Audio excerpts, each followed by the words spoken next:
Hi drummers, hope you're well. So a quick talk about the blues style here and playing drums in a blues band. Now I'd say if you're in a blues band, there are three main types of groove that you're going to be playing all night. There's the slow blues, triplet feel, 12/8 feel, there's the shuffle feel, and there's the straight eighths or rock feel, right? So triplet feel or 12/8 feel.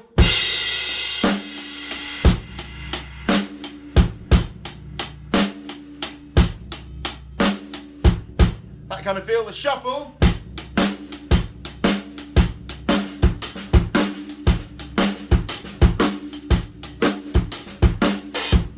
And the straight eighths or rock feel.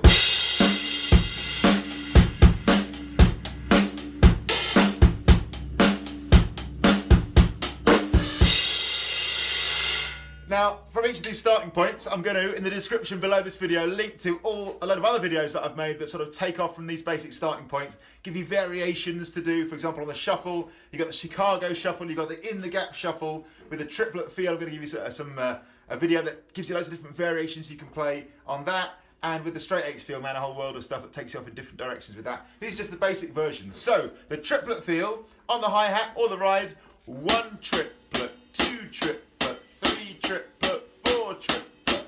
The kick and the snare, as the usual sort of thing, 1, 2, 3, 4. So you've got 1 triplet, 2 triplet, 3 triplet, 4 triplet, 1 triplet, 2 triplet, 3 triplet, 4 triplet.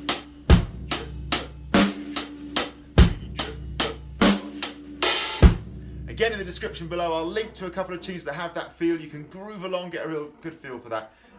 When you get to drum fills, nice simple place to start is, well, triplets around the kit.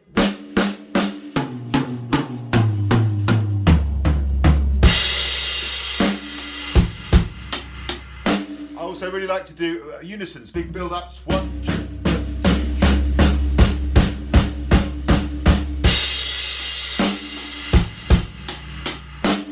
And that's the thing, man, at its heart, that's what it's all about, the triplet feel or 12/8 feel. The shuffle goes 1 and 2 and 3 and 4 and 1 and 2 and 3 and 4 and 1. Now here we say that we're swinging the eighth notes on the hi-hat.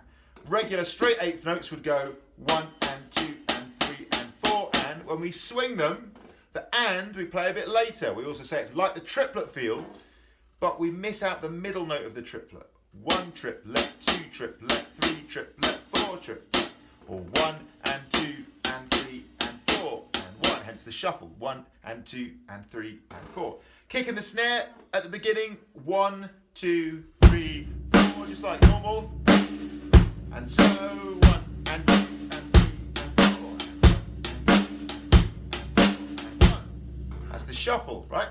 Again, in the description below this video, I'm going to put a couple of great tracks that I think are brilliant tunes to play along to with the shuffle feel. When you get to the fills in shuffle,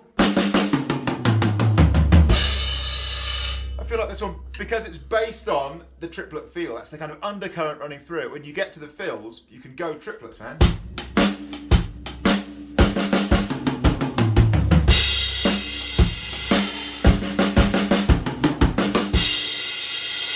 And that'll really, really get you going there. You could also play the shuffle rhythm around the kick.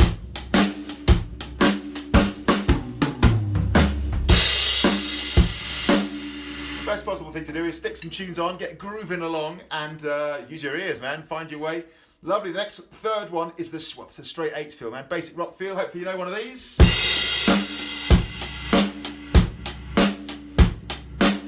In a blues band, at least some of the time you're going to be doing that as well, man. 1 and 2 and 3 and 4. And I'll link to my video in the description below, which tells you how to play that one if you're starting out with that. Cool. So one or two other things to think about in blues. I think one is, often it's quite dynamic music. So say that you're playing in a triplet feel. You know, that snare drum, on louder sections where the guitar's wailing or it's a really kind of emotional bit, you might be a big old snare drum hit. Quieter sections, the side stick often comes in, man, that little sound. In the description below this video, I'm going to put my link to my video about playing a side stick.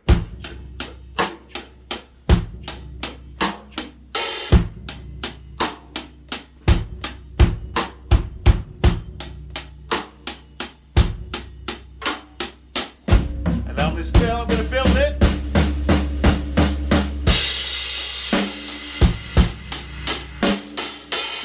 can see often it's about going from quiet to loud, loud to quiet. One great thing you can do is when you want to go very suddenly from loud to quiet. 2, 3, 4, 1. You hear that all the time in blues music, man, especially live. The drummer hitting a big flam on beat 1 as to mark that change from the loud section to the quiet section. Likewise, again, when you're building up, crescendos from quiet to loud. It's dynamic music, so when you're playing in your blues band or playing along with blues, make sure you're listening for the different volumes that are going on, the different dynamics, and matching your drumming to it. With the shuffle, like I said before, already there's Chicago shuffle, there's in the gap shuffle, there's various kick drum patterns you can do. I'll link to it all in the description below. Hopefully that's all cool, all makes a bit of sense. As you can see, there's not one beat which is like the blues beat. I'd say there's those 3. And yeah, man, I hope that's useful. As I say, these are just starting points that will take you off into a whole world of discovery and developing your skill. So I hope that's all useful. Thanks so much for watching as always. Any questions about anything, give us a shout. Please like, share and subscribe. Appreciate it so much, you guys doing that. And if you want to get a notification every time I upload a video, which is pretty much every day at the minute, hit that little bell icon and you'll get the beep every time I upload a video. Please follow Mike Barnes Drums on Instagram and Facebook. If you want to support this channel, please consider having a look at my Amazon shop. Again, this is all in the description, but amazon.co.uk/shop/Mike Barnes Drums. That's all the drum accessories that I use and would recommend. So headphones, drumsticks, drum heads, grip tape, cymbals, hardware, books, all that kind of stuff. And it's all my recommendations and it's all categorized for you in lists. And it wouldn't cost you any more than it would to shop on Amazon anyway. But a tiny, tiny, tiny, tiny, and I mean super tiny, bit of the profit comes back to this channel, helps it all keep ticking over. And as ever, thanks to all the lovely people who buy me a coffee on Buy Me a Coffee. Thanks a million, and see you soon.